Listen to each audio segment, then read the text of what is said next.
कैसे हो आप सब। आई होप आप सब अच्छे होंगे और मज़े में होंगे। और क्या हाल चल रहे हैं बिटकॉइन के, क्या हाल हैं क्रिप्टो मार्केट के। बात करेंगे मार्केट की, लेकिन उससे पहले अगर बिटकॉइन को देखें तो 30,200 पे पूरा दिन चला है, बिटकॉइन ट्रेड किया है। और अभी जो आप देखोगे, अगर हम 1 घंटे पहले देखें तो बिटकॉइन ने 30,450 तक के हाई लगाए हैं। और जैसा हमने डिस्कस किया था कि वीकली क्लोजिंग का टाइम है सुबह 5:30 AM के ऊपर, ठीक है। और जैसा हमने मॉर्निंग में डिस्कस किया था कि बिटकॉइन का जो प्राइस है, मे बी वीकली क्लोजिंग जो है बिटकॉइन हमको 30,600 या 800 तक दे दे। मतलब रात रात में जो प्राइस है बिटकॉइन का, आपको मे बी 30,600 800 तक भी जाता हुआ दिख सकता है। और इस लेवल पे हमको जो है वीकली क्लोजिंग दे सकता है इस वीक की बिटकॉइन। और नेक्स्ट वीक बहुत इम्पॉर्टेंट है, 12 जुलाई की डेट बहुत बहुत बहुत इम्पॉर्टेंट है, क्योंकि आने वाला है CPI डेटा। यानी तकरीबन 2 दिन रह चुके हैं, 2 दिन बाद जो है हमको CPI डेटा देखने को मिलेगा। और तैयार रहिए, थोड़ा CPI डेटा का टाइम भी है, वीकली क्लोजिंग का टाइम भी है, तो थोड़ा सा तैयार इसलिए रहिए क्योंकि वॉलेटिलिटी मार्केट में देखने को फिर से मिलेगी। और थोड़ा ध्यान से ट्रेड कीजिएगा। तो सबसे पहले आज हम बात करेंगे, हम आए अपने टेलीग्राम पे। अगर आपने टेलीग्राम को ज्वाइन नहीं किया है तो लिंक है डिस्क्रिप्शन में, ज्वाइन कीजिए। तो सबसे पहले बात करेंगे यहाँ पे बाइनेंस US की। और बात करना ज़रूरी है क्योंकि बाइनेंस US के ऊपर जो बिटकॉइन इथीरियम का प्राइस है वो अलग ही चल रहा है। मतलब अगर हम बात करें, बिटकॉइन आज $30,000 पे बना हुआ है, लेकिन बाइनेंस US पे बिटकॉइन का प्राइस पहुंच गया 26,900 तक।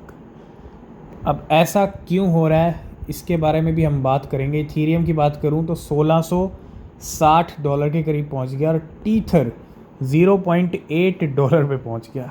मतलब बाइनेंस US की सिचुएशन अगर हम देखें, कहीं ना कहीं बहुत ज़्यादा प्रेशर में है US। अगर हम US के रेगुलेटरी रूल्स की बात करें, SEC की बात करें, तो वो दिन दूर नहीं है जब बाइनेंस US आपको बंद होता हुआ दिख जाए। बाइनेंस इंटरनेशनल एक्सचेंज है और बाइनेंस US यूज़र्स के लिए सिर्फ और सिर्फ बाइनेंस US यहाँ पे है मार्केट में। तो बाइनेंस ही कहीं ना कहीं आने वाले टाइम में US यूज़र्स यूज़ कर पाएंगे। और मे बी जो बाइनेंस US आर्म है बाइनेंस की, ये आपको बंद होती दिखे, क्योंकि कहीं ना कहीं प्रेशर में बाइनेंस US हमको दिख रहा है और कुछ चीज़ें ठीक नहीं चल रही हैं बाइनेंस US के ऊपर, है ना। तो नेक्स्ट हम बात करेंगे ट्रॉय के बारे में। पिछले 7 डेज़ के अंदर ट्रॉय 100% से भी ज़्यादा पंप हुआ है। अभी 2 दिन पहले भी पंप हुआ था अच्छा खासा, लेकिन क्या हुआ, प्राइस में एक करेक्शन देखने को मिला।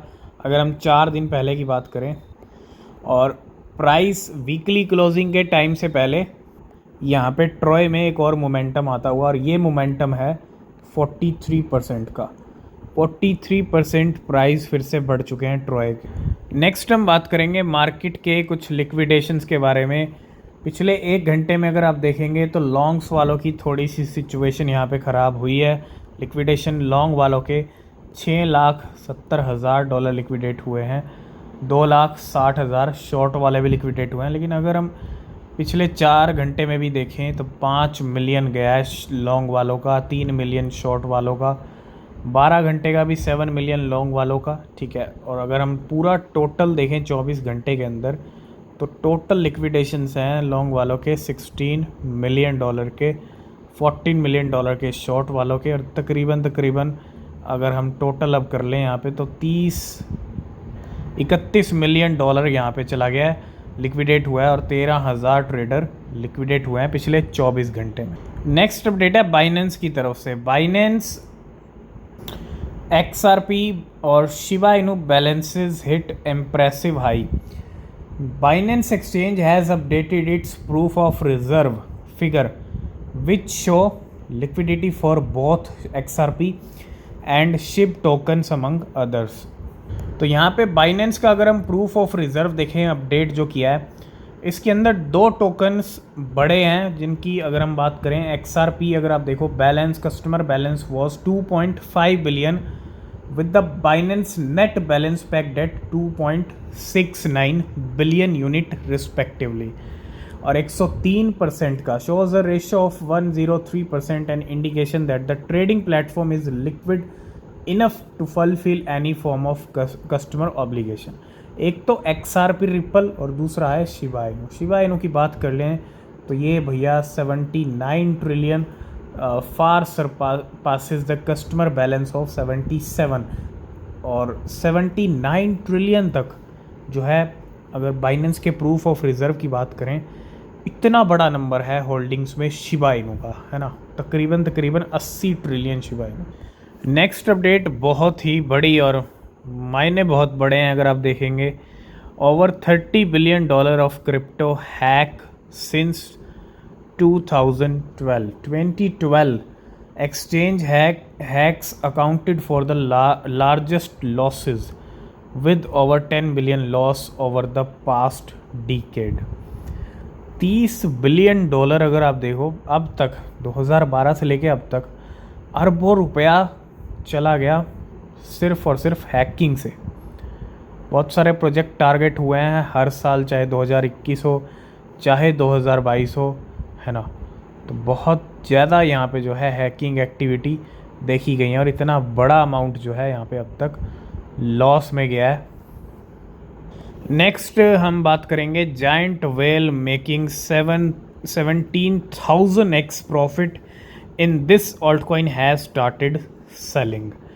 किस कॉइन के अंदर व्हेल ने इतना मोटा प्रॉफिट बनाया है? 17,000, है ना, एक्स की जहाँ तक हम बात करते हैं, इतना बड़ा प्रॉफिट मिला है. और इस वेल, और ये कॉइन है अगर आप देखोगे एन आवर एगो the well sold 180 billion पेपे token worth about $279,000 for 149 Ethereum.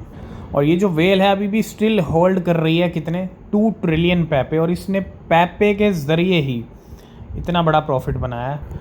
तो ये है पूरी स्टोरी इस वेल की. और इसी साल अप्रैल में आया पेपे कॉइन, और when the coin was launch it purchased 5.9 trillion पेपे token for just 0.125 Ethereum. 0.1 Ethereum का, और यह $251 $251 के कितने 6 ट्रिलियन यहाँ पे पेपे खरीदे स्टार्टिंग में.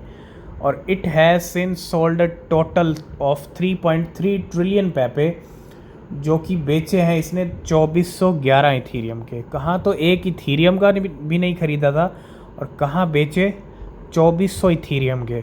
और कितना बड़ा प्रॉफिट $4.5 मिलियन का, making a staggering profit of more than 17,000 times 17,000 times it's initial investment.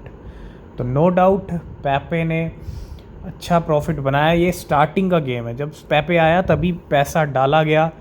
0.1 Ethereum से 2411 इथीरियम निकाले, 3.3 ट्रिलियन बेच के खरीदे कितने थे? पूरे तकरीबन 6 ट्रिलियन. तो इतना बड़ा पैसा बना लेती हैं वेल्स गेम करके स्टार्टिंग में. ठीक है, आपको भी ऐसा ही गेम करना पड़ेगा. आपको भी इस मार्केट में बिल्कुल रिसर्च और समझ के चलना पड़ेगा, तभी आप इतना बड़ा अर्न कर सकते हो. ठीक है, नेक्स्ट अपडेट है शिबा इनू 2.0 को लेके. Shiv 2.0 is Poloniex newest listing. तो पोलोनिक्स पे आ चुका है शिब 2.0, और इसके अलावा पेपे 2.0 पेपे इज़ पोलोनिक्स न्यूएस्ट लिस्टिंग. तो पेपे 2.0 की अगर मैं बात करूं, इस नाम से भी बहुत सारी क्रिप्टो आ रही हैं. ये पेपे 2.0 नहीं है, ये 2.0 पेपे है ना. तो थोड़ा सा संभल के रहिए, क्योंकि एक जैसी क्रिप्टो करेंसीज एक जैसे नाम से, ठीक है, ये भी कहीं ना कहीं एक नई लिस्टिंग पोलोनिक्स पे. तो आज की इस वीडियो को करते हैं यहीं पे एंड. और किसी भी क्रिप्टो में इन्वेस्ट कर रहे हैं तो हमेशा अपनी रिसर्च करें. मिलते हैं नेक्स्ट वीडियो में, तब तक के लिए बाय बाय, टेक केयर.